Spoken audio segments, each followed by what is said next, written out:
नमस्कार, मैं हितेंद्र कुमार और आप हमारे साथ जुड़ चुके हैं। आज खास मुलाकात में एक बहुत ही खास चेहरे से आपकी मुलाकात कराने जा रहे हैं। आइए मिलते हैं। हमारे साथ हैं संजीत भाई कबलाना से। संजीत भाई जो है कांग्रेस के बहुत ही युवा नेता हैं और लगातार जो है कांग्रेस पार्टी को एक मजबूती देने में झज्जर हल्के से लगातार कार्यरत हैं और बहुत मेहनत कर रहे हैं पार्टी के लिए। आइए बात करते हैं और कुछ खास मुद्दों पे उनसे डिस्कस करते हैं। संजीत भाई बहुत बहुत स्वागत। धन्यवाद अजीत भाई, आपका बहुत। संजीत भाई, आजकल देखो चुनाव का घमासान जारी है, विधानसभा चुनाव का टाइम आ गया है, लेकिन कुछ थोड़ी बहुत न्यूज़ जो है वो हाईलाइट हो रही है कि कांग्रेस की तरफ से जिस तरीके से कांग्रेस ने, क्योंकि उम्मीदवारों के लिए एक जो है लिस्ट जो है मतलब आवेदन मांगे थे उस और वो आवेदन जो वो इतने भरमार मात्रा में आ गए हैं कि 2500 से भी ज़्यादा आवेदन पहुंच गए हैं। तो उसी के ऊपर आपकी तरफ से एक बयान है जो सबसे पहले मैं एक थोड़ा सा कड़वा क्वेश्चन करूँगा कि उस चीज़ को लेके थोड़ा सा रोष आ रहा है युवा नेताओं में खासकर, और आप झज्जर हल्के से ताल्लुक़ रखते हैं, तो झज्जर हल्के के अंदर क्या विवाद है? मौजूदा विधायक यहाँ से गीता बुक्कल जी हैं, किस तरह का मामला है, थोड़ा सा स्पष्ट करें। देखिए ललित भाई, जो हितेंद्र भाई जो भी आवेदन आए पार्टी जी, तो ये कि कांग्रेस पार्टी में गिराव बढ़ता है लगातार, सबको ये लग रहा है कांग्रेस की सरकार आ रही है, तो सभी साथी मेरे जैसे भी, हमें से सीनियर भी चाहते हैं कि हम पार्टी के लिए काम करें, सेवा करें, और टिकट के लिए भी आवेदन उन्होंने किए। तो इतने आवेदन आए इतनी भारी संख्या में, तो सीधा तो उदाहरण ये है कि पार्टी मजबूत है और पार्टी की तरफ लोग अग्रसर हैं और कांग्रेस पार्टी की सरकार आ रही है।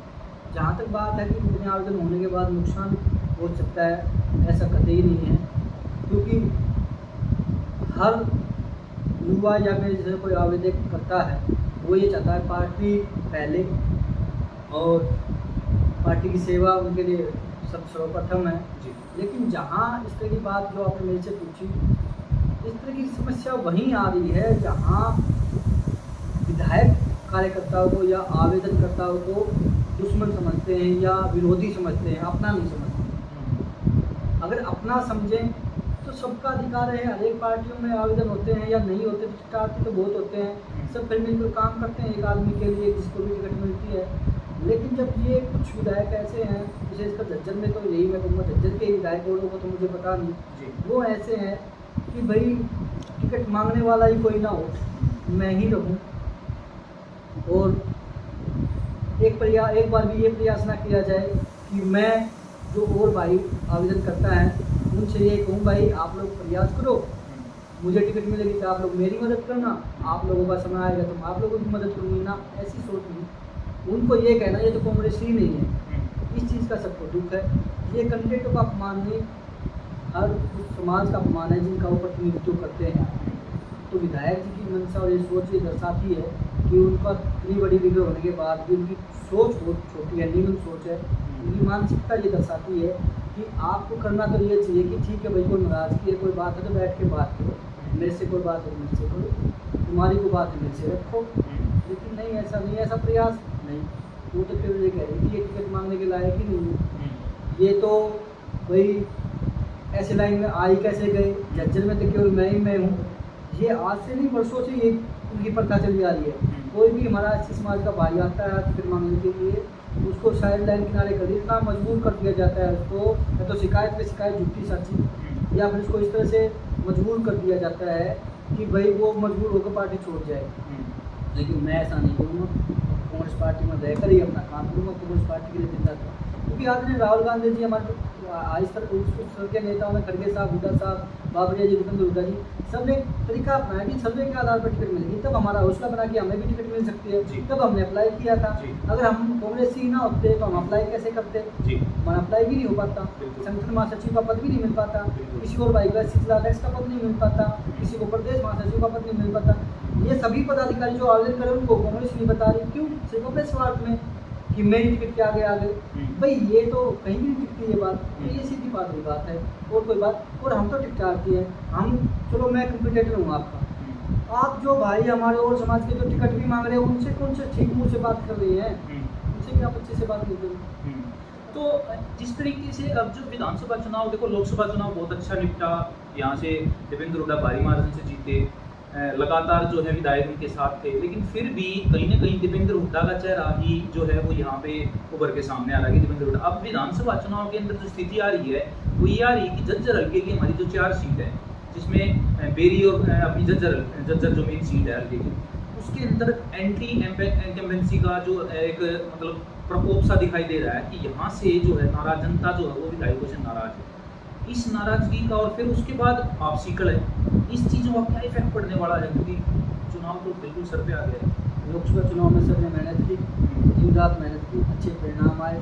तो लोकसभा दीपेंद्र हुड्डा जी जीते, बाकी 4 और अन्य सांसद जीते, 10 में से 5 सीटें हमें मिली, जबकि 19 में हमारे पास एक भी नहीं थी।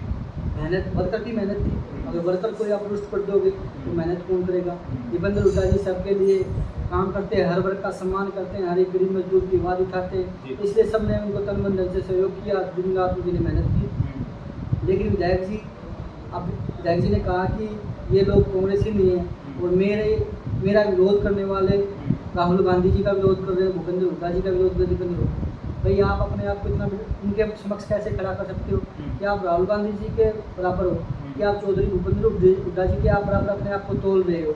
या दीपेंद्र हुड्डा जी के बराबर आप अपने आप को कैसे तोल रहे हो? और आप इतने अच्छे कांग्रेसी हैं तो आप दबाव की राजनीति क्यों करते हो हमेशा? 2019 में आप लोग दबाव की राजनीति की कि मेरी टिकट कितनी तो मैं बीजेपी में चली जाऊंगी, आज आप दबाव की राजनीति कर रहे हो मेरी टिकट कितनी मैं बीजेपी में चली जाऊंगी। लगातार 10 दिन से आप दिल्ली में चक्कर काट रही हैं, आपको होना तो कायदे से हल्के में चाहिए, लोगों के सुख दुख में चाहिए कि मुझे टिकट मिलेगी, मैं लोगों, लेकिन आप तो सिर्फ इस विश्वास पर टिके कि मुझे टिकट मिलेगी, मेरे पीछे लोग आएंगे, मैं विधायक बन जाऊंगी, फिर अपने हिसाब से अपना 5 साल 4.5 साल चलाऊंगी, फिर 2-4 महीने फिर, क्योंकि ये हल्का जनरल हो जाएगा, उसको पता है जनरल होने के बाद मुझे यहाँ रहना नहीं, आपस में इनका भाईचारा खराब कर दो, ये लड़ते रहेंगे, संजीत तो यही रहेगा, मेरा और कोई भाई आएगा सामान्य वर्ग से या किसी भी जाति से, हम उनका स्वागत करेंगे, उनके लिए दिन रात मेहनत करेंगे, उनके चुनाव में हिस्सेदारी लेंगे। इनको ये पता है मुझे जाना है, मुझे इनके पीछे पीछे क्यों आना, टिकट मुझे मिल ही जाएगी। तो ये चीज़ें है। लेकिन रही आपके सवाल की बात, बिल्कुल ऐसी छिटाकंसी या ऐसा माहौल कहीं नहीं है। जितेंद्र भाई, कांग्रेस की सरकार बनने जा रही है, फिर से हुड्डा साहब मुख्यमंत्री बनने जा रहे हैं, केवल अपने फायदे के लिए हुड्डा साहब का नाम लिया जा रहा है, दीपेंद्र हुड्डा जी का नाम लिया जा रहा है कि उनके नाम पे मैं जीवित रह सकूँ। लेकिन झज्जर हल्के की जनता समझ चुकी है, इस तरह का जो हल्का है ना, जहाँ विधायक जी दुश्मन समझते हैं अपने वर्कर को या सामने वाले कैंडिडेट को, वहाँ थोड़ी परेशानी या दिक्कत आ सकती है। बाकी पूरे हल्के में या पूरे हरियाणा में समूचे रूप से कांग्रेस पार्टी के विधायक जीत रहे हैं, कांग्रेस की सरकार बन रही है। कांग्रेस की सरकार तो बन रही है, लेकिन जिस तरीके से आप लोगों की नाराजगी और जैसा कि आप बता रहे हैं कि जिस तरीके से मौजूदा विधायक ने बयान दिया और आप लोगों को एक तरह से कांग्रेसी ही नहीं बताया, तो आप लोगों का भी एक जन समर्थन अच्छा खासा है, और जो आपके साथ जुड़े हुए हैं जो नेता, उनको इग्नोर किया गया है मौजूदा विधायक की तरफ से, तो इस चीज़ का इलेक्शन में तो बहुत खासा फर्क पड़ने वाला। तो क्या आपको लगता है झज्जर सीट वो जो है इतना ईजी है कांग्रेस पार्टी के लिए या मौजूदा विधायक के लिए, अगर उनको टिकट मिल भी जाती है यहाँ से तो निकालना? प्रदेश में सबसे सेफ सीट झज्जर है। आदरणीय हुड्डा साहब, आदरणीय दीपेंद्र हुड्डा जी के नाम पर हर कोई वोट करना चाहता है, लेकिन इतना माहौल ख़राब कर दिया इस सीट का कि आज प्रदेश में सबसे हार की कगार पर ये सीट आ रही है। माहौल भी खराब कर दिया सिर्फ अहंकार की वजह से। आज मैं जितेंद्र को ये कहूँ, जितेंद्र सब वर्गों की आवाज़ उठाते हैं, अच्छी पत्रकारिता करते हैं, और सामने विक्की है, और विक्की को ये दिखे कि जितेंद्र मेरा कंपटीटर आ गया, और वो आपको ये कही जितेंद्र तो पत्रकार ही नहीं, तो आप क्या करो, आप विक्की की मदद करो? नहीं, बिल्कुल नहीं हो पाएगी। जो कैंडिडेट है वो अपना आवेदन कर रहे हैं, उनको लगा सर्वे के आधार पर टिकट मिलेगी तो अपना प्रयास कर लो, नहीं तो सबको भुप्पल जी की मदद करनी थी। लेकिन भुप्पल जी ने तो सबको किनारे कर दिया कि टिकट ही कैसे मांग लिया, आवेदन ही कैसे कर दिया, भाई मेरे सामने खड़े कैसे हो गए, इस लाइन में आप आ ही कैसे गए, मैंने 15 साल से किसी को लाइन में नहीं आने दिया, आप लोग कैसे डट गए? अगर ये क्वेश्चन था तो फिर जिस तरीके से आवेदन मांगे गए तो आवेदन ही नहीं मांगने चाहिए। आवेदन ही मांगने चाहिए। जब हमारे आवेदन हुए तो हम कांग्रेसी हैं, और हमें उनको सर्टिफिकेट लेने की आवश्यकता है क्या कि हम कांग्रेसी हैं या नहीं है, या उनसे पूछ कर हम ये कहेंगे। लेकिन वो तो कह रही है कि मेरा विरोध तो चौधरी भूपेंद्र हुड्डा जी का विरोध है। क्यों है चौधरी भूपेंद्र हुड्डा जी का विरोध? क्यों है चौधरी दीपेंद्र हुड्डा जी का विरोध? चौधरी दीपेंद्र हुड्डा, चौधरी भूपेंद्र हुड्डा जी को तो लोग दिल से सम्मान करते हैं, इज्जत करते हैं, मान करते हैं, लेकिन आप उनका नाम इसलिए बार बार ले रहे हैं कि आप उनके नाम से अभी तक चलते आ रहे हैं। आप अपना कर्म कोई नहीं कर रहे हैं, लेकिन आप नाम लेते रहो, चलते रहो। हम सब सम्मान करते हैं, उनकी बात को सिर आपको पे चढ़ाएंगे आदमी हुड्डा साहब, लेकिन आप उनके नाम से क्यों चल रहे? आप अपना भी तो कुछ करो। आप वर्कर को इतना रुष्ट और परेशान और नाराज तो ना करो कि आप तो कीड़े मकोड़ों की तरह मेरे पीछे पीछे आओगे। मैं टिकट लेके आऊँगी, 10 दिन से कोठी पे हूँ या इधर उधर चौक नेताओं का चक्कर काट रही हूँ, टिकट लेके आऊँगी। कायदे से हल्के में होना चाहिए, हल्के में नहीं है, लेकिन वो टिकट के लिए जैसे तैसे कैसे भी है, जो उसके बाद हल्के में जाएंगी, वो बिना टिकट के हल्के में नहीं जा सकती। ऐसे हालात हैं। तो सीधे सीधे आप कहना है कि टिकट की भूख इतनी ज़्यादा है, तो अगर हम कामों की बात करें, पिछले 3 बार की विधायक हैं गीता बुक्कल जी, तो कामों की अगर चर्चा करें, सतीश जी आप भी हल्के में ही रहते हैं और लगातार लोगों से जुड़े रहते हैं, तो लोगों का क्या इसके ऊपर रिव्यूज़ हैं और आपके क्या रिव्यूज़ हैं कि पिछले 15 सालों के अंदर जिस तरीके से बुक्कल जी यहाँ से हैं और मंत्री भी रही हैं, शिक्षा मंत्री भी रह चुकी हैं, तो कामों के बारे में आपका क्या कहना? काम कितने हुए हैं झज्जर हल्के में, और आपको लगता है कि यहाँ से कांग्रेस पार्टी को सोचना चाहिए था और एक नए युवा चेहरे को आगे आने देना चाहिए? देखिए ये भाई काम की जहाँ तक बात है, तो जो नरेंद्र जी मुख्यमंत्री थे, झज्जर हल्के में, पूरे झज्जर जिले में और समूचे हरियाणा में बहुत ज़्यादा विकास हुआ। एक क्रम विधायक जी भी यहाँ मंत्री थे, उसमें प्रोग्राम 10 साल कार्यक्रम में, तब भी बहुत ज़्यादा आनंद भूपेंद्र सिंह हुड्डा जी ने विकास कराया। 10 साल से वो विपक्ष में है, विधायक ठीक है, वो विपक्ष में वो काम वो इतनी करवाने में सक्षम नहीं है, इतनी सरकार में करवा सकती है। लेकिन इतना जरूर है कि आज झज्जर हल्के की सड़कों की हालात इतनी नाजुक थी कि आए दिन हादसे, आए दिन कोई ना कोई घटना हो रही थी। रोड में थे हमारे 3-4 परिवारों से एक्सपायर भी हुए हमारे भाई, छोटे बड़े भाई। लेकिन इन तमाम और समस्याओं की आवाज़ उठाना तो दूर, ना तो किसी के सुख दुख में जाना, ना इन समस्याओं को किसी से अवगत कराना, बस मीडिया के माध्यम से ये कहकर पल्ला झाड़ लेना मैं तो विपक्ष में हूँ।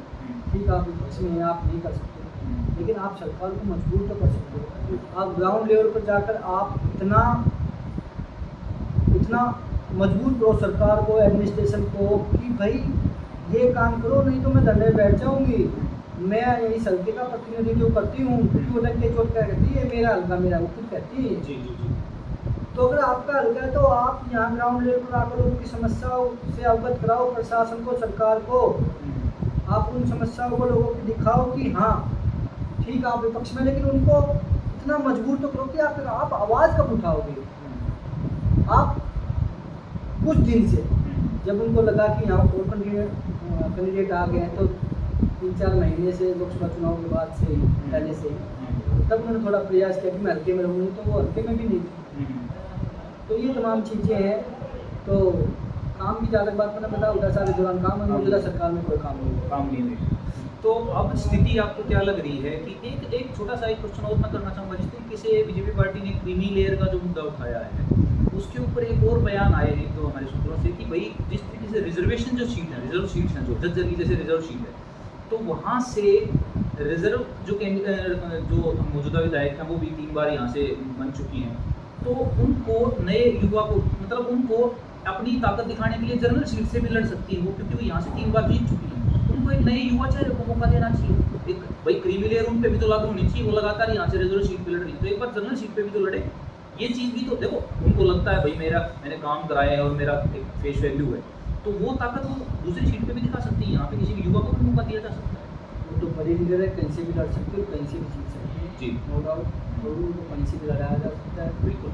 और पहले भी वो कलायत से जीती। हाँ, जनरल सीट से नहीं जीत सकती, नहीं लड़ सकती, तो और भी 17 सीटें हैं और क्या बोलते हैं वहाँ से जाके लड़ सकती है। लेकिन उनको तो झज्जर में ही अपने भाई भतीजों का हाथ मारना है। जिन भाई भतीजों ने, उनको कहती मैं झज्जर की बेटी हूँ, अगर आप झज्जर की बेटी हो तो झज्जर के भाई भतीजों ने, परिवारों ने इतना बड़ा त्याग किया आपके लिए। तुम समस्त ऐसे समाज में, हमारा रविदास समाज भी, वाल्मीकि समाज, विद्वान समाज, घटित तमाम समझ बावरे समाज, सब ने उनके लिए त्याग किया कि भाई हमारी बेटी है, हमारी बहन है, ये आई सिद्धमत थे, इसको बनाओ विधायक, 3 बार विधायक बनाया। लेकिन आप उन्हीं के खिलाफ वो होगी, अपने भाई भतीजों परिवारों के खिलाफ वो होगी, अपने भाई भतीजों का यक वो खाने लगी। भाई आप उनको ही गैर बताने लगी जिन्होंने आपको सिर पर बिठाया।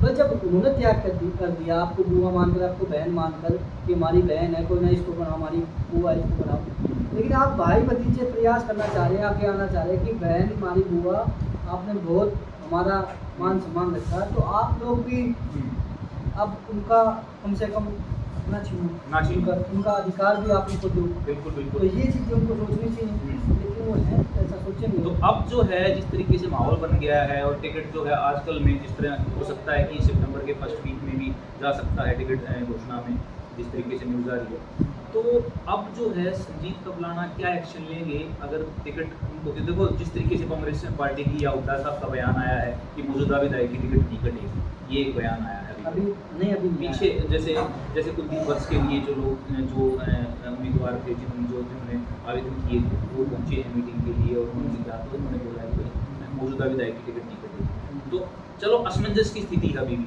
लेकिन अगर 1% पर टिकट आती है तो संजीव कुबलाना का क्या एक्शन होने वाला है? उस चीज़ में सपोर्ट रहेगा संजीव कुबलाना का, नहीं रहेगा, या क्या एक्शन? बिल्कुल ये रहेगा मौजूदा विधायक के लिए, क्योंकि उन्होंने हालात ऐसे पैदा कर दिए कि उन्होंने किसी का सम्मान करने का प्रयास ही नहीं किया। जो भी कैंडिडेट आया, जिसने भी टिकट मांगने का प्रयास किया 15 सालों में, उसको साइड किनारे कर दिया। तो संजीव कबलाना कांग्रेस पार्टी की खिलाफत करेंगे? बिल्कुल भी नहीं। मैं अपनी पार्टी के लिए काम करूँगा, अपने नेताओं के लिए काम करूँगा, लेकिन जो लोग चाहता है नहीं कि मेरे लिए कोई वर्कर काम करे, मैं टिकट लेके आऊँगी, उनका तो मन ये है कि मैं टिकट ले आऊँगी, अपने आप पीछे पीछे आएंगे, मजबूर हो क्यों जाएगा कोई? आप टिकट ले भी आए जी, और आप ये चाहते हो मेरे पीछे भागे भागे आएंगे, उनके मन में तो यही है जी, कि मुझे किसी का मान सम्मान मैं नहीं करूँगी, ना मैं किसी के सामने, भाई हम क्यों झुके तो बड़े बुजुर्ग के सामने झुके तो उनका अपना मोटो है, लेकिन मैं तो कहूँगा सबका सम्मान करना चाहिए। लेकिन वो ऐसा करेंगी नहीं, वो तो ये सोच रही है कि मैं जैसे तैसे कैसे भी टिकट लेके आऊँ, सब लोग मेरे पीछे अपने आप आ जाएंगे, मुझे अपने आप विधायक बना देंगे, अपने आप वोट देंगे, तो उनका ये मोटो है। लेकिन मैं इसमें पक्षधर नहीं हूँ, मैं चाहता हूँ सबका सम्मान करो, सबसे पहले आप सबका सम्मान करो। चाचा ताऊ बड़े बुजुर्गों का, ठीक है आप मुझे कम्पिटिटर मान रहे हो, मैं टिकटार्थी मान रहे हो, मेरे से बात मत करो, लेकिन आप 10 ऐसे लोगों को जो नाराज़ हैं उनको सामने लेके आ जाओ, उनके लिए प्रयास करो, उनको मना लो। उन तमाम अच्छे और सच्चे वर्कर को, जो चौधरी दीपेंद्र हुड्डा, जो भूपेंद्र हुड्डा जी के वर्कर है, पार्टी के लिए दिन रात मेहनत करते हैं, उनको आप लेके आ जाओ, मैं सबसे पहले आपका पक्षधर रहूँगा। लेकिन वो कर ही नहीं सकती ऐसा, उनमें अहंकार इस कदर घुसा हुआ है कि मैं ऐसा करूँगी नहीं, मुझे जरूरत ही क्या है। हाईकमान की तरफ से अगर संजीव कुबलाना को आदेश आता है कि तो कोई हाईकमान के लिए संजीव कुबलाना क्या मैसेज रहेगा, किस तरीके से अगर वो कहेंगे भाई आप गीता भुप्पल जी का सपोर्ट करो, तो उसके ऊपर फिर संजीव कुबलाना किस तरीके से हाईकमान को जवाब देंगे? जो भी मेरे नेता मुझे कोई भी गाइडलाइन है, कोई भी आदेश देंगे, मैं उनके समक्ष अपनी बात करूँगा, जो मैंने समय अनुसार रखेंगे। चलो, तो संजीव कुबलाना जो है मौजूदा विधानसभा चुनाव के लिए जितने भी युवा साथी, जितने भी दर्शक आपको देख रहे हैं, हमारे व्यूअर्स देख रहे हैं, उनको क्या मैसेज देना चाहेंगे, खासकर जर्जर हल्के की जनता? मैं तो सबको हाथ जोड़ कर यही मैसेज देना चाहता हूँ कि सबसे पहले तो हम अपने बड़े बुजुर्गों का, अपने माता पिता का सम्मान करें, और मेरी जहाँ तक सोच है, मैं अपना कर्म कर रहा हूँ, अपने हल्के की जनता के लिए इस राजनीति में आया हूँ, जर्जर विधानसभा से प्रयास कर रहा हूँ। आपने सबको मौका दिया है, एक मौका अपनी बेटी को देकर देखें, ये लास्ट चांस है, फिर ये सीट जनरल हो जाएगी, तो इसलिए मैं अपना प्रयास कर रहा हूँ। तो मेरा तो निवेदन हाथ जोड़ के छत्तीस बिरादरी के कि आपके मान सम्मान के लिए, इस लड़ाई के लिए, जो मेरी अहंकार के खिलाफ लड़ाई है, उसके लिए आया हूँ। आप जोड़ के आप सबसे निवेदन और प्रार्थना करता हूँ, इससे मेरा सहयोग करें, मेरी मदद। बहुत बहुत धन्यवाद संजीव भाई आपका। तो संजीव कबलाना से हमने आपकी मुलाकात कराई। संजीव कबलाना संगठन मंत्री, कांग्रेस युवा नेता हैं और लगातार कार्यरत हैं कांग्रेस पार्टी के, बहुत ही डेडिकेटेड, बहुत ही जुझारू कार्यकर्ता हैं जर्जर से हल्के से। और जिस तरीके की नाराज़गी उन्होंने जताई है मौजूदा विधायक के खिलाफ, बहुत ही मतलब दयनीय है। जिस तरीके से मौजूदा विधायक के लिए उन्होंने रिक्वेस्ट भी किया है कि भाई कार्यकर्ताओं का सम्मान करें, लोगों को साथ लेके चलें, तो यही है कि उनका स्पष्ट दिख रहा है कि कहीं ना कहीं उनके दिल में एक ठेस लगी है किसी चीज़ को लेके, तो उस चीज़ को देखना चाहिए मौजूदा विधायक को, और खासकर जो अच्छे कार्यकर्ता हैं, जो मेहनती कार्यकर्ता, उनको साथ लेके चलना चाहिए। तो ये हमने संजीव कुबलाना से मुलाकात कराई। लगातार ऐसी खास शख्सियत से आपकी मुलाकात कराते रहेंगे। वीडियो को लाइक कर दीजिए, शेयर कर दीजिए, चैनल को सब्सक्राइब कर दीजिए। आपसे मिलते रहेंगे ऐसी ही खास शख्सियत के साथ। आपका बहुत बहुत धन्यवाद।